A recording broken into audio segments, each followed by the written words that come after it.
혹시 정말 끔찍한 고통 속에 어떤 특별한 의미가 숨어 있을 수 있다고 생각해 보신 적 있으세요?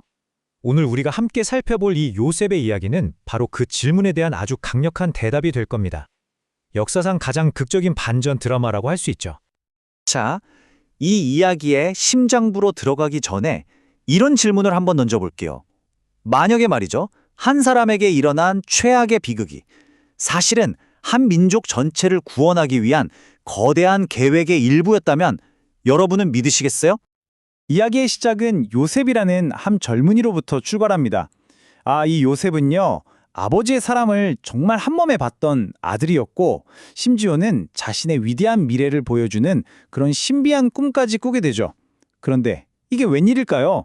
이 꿈이 축복이 되기는커녕 형제들의 마음에 아주 지독한 질투의 불씨를 던져버리고 맙니다.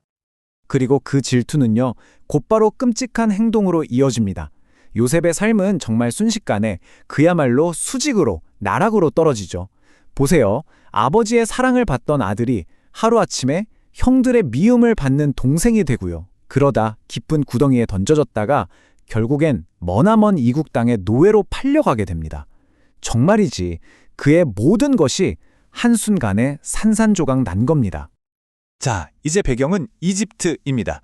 노예가 된 요셉, 여기서 끝이 아니에요. 억울한 누명을 쓰고 배신당하고 결국엔 깊은 감옥에까지 갇히게 되죠. 인간적인 눈으로 보면 이건 인생 완전히 끝난 거잖아요. 그런데 말이죠. 바로 그 순간 눈에 보이지 않는 또 다른 현실이 동시에 펼쳐지고 있었다는 점을 주목해야 합니다. 바로 이 부분, 정말 흥미롭지 않나요? 이 두 가지 관점의 대조를 한번 보세요. 현실적인 상황은요, 노예 그리고 죄수, 그야말로 최악이죠. 하지만 동시에 펼쳐지고 있던 신적인 현실은요, 성경은 하나님이 그와 함께 하셨다. 그리고 심지어 그 깊은 감옥에서조차 형통하게 하셨다고 기록합니다. 정말 놀라운 대비죠?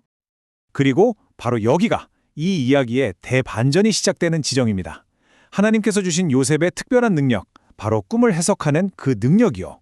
이 능력이 상상할 수 있는 가장 밑바닥에 있던 그를 단숨에 거대한 이집트 제국의 총리, 즉 파라오 다음가는 2인자의 자리까지 끌어올리게 됩니다. 요셉은 이집트의 왕 파라오의 꿈을 해석해서 앞으로 닥쳐올 7년간의 엄청난 풍년, 그리고 그 뒤를 이을 끔찍한 7년간의 대기근을 정확히 예언합니다. 그리고 거기서 그치지 않죠. 아주 지혜로운 계획을 세워서 풍년 동안 곡식을 저장하고 흉년 동안 그 곡식을 나눠줌으로써 이집트뿐만 아니라 주변의 모든 민족들까지 기근에서 구해냅니다. 생각해보세요. 한때 노예였던 그가 이제는 수백만 명의 목숨을 책임지는 리더가 된 겁니다. 자, 그 끔찍한 기근은 요셉의 고향 땅에도 예외 없이 들이닥칩니다. 식량을 구하기 위해 요셉의 형들은 어쩔 수 없이 이집트로 오게 되죠. 그리고 그들은 자신들이 오래전 은 몇 푼의 노예로 팔아넘겼던 바로 그 동생과 운명적으로 마주하게 됩니다.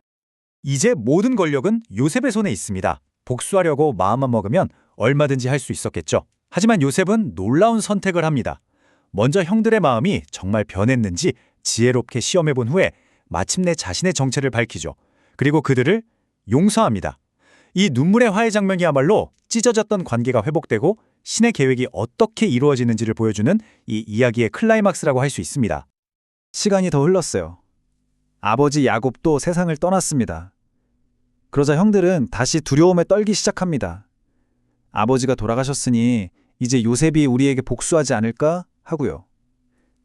바로 그때 이 모든 고난의 시간을 통과한 요셉이 자신의 인생 전체를 관통하는 궁극적인 해석을 내놓습니다.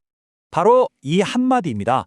당신들은 나를 해하려고 악을 계획했지만 하나님은 그것을 선으로 바꾸셔서 오늘과 같이 수많은 사람들의 생명을 구원하게 하셨습니다. 와, 정말 엄청난 고백이죠? 형들의 악한 의도가 있었지만 그 배후에서 하나님이 그 악함마저도 사용해서 더 큰 선, 즉 수많은 생명을 구원하는 계획을 이루셨다는 거예요.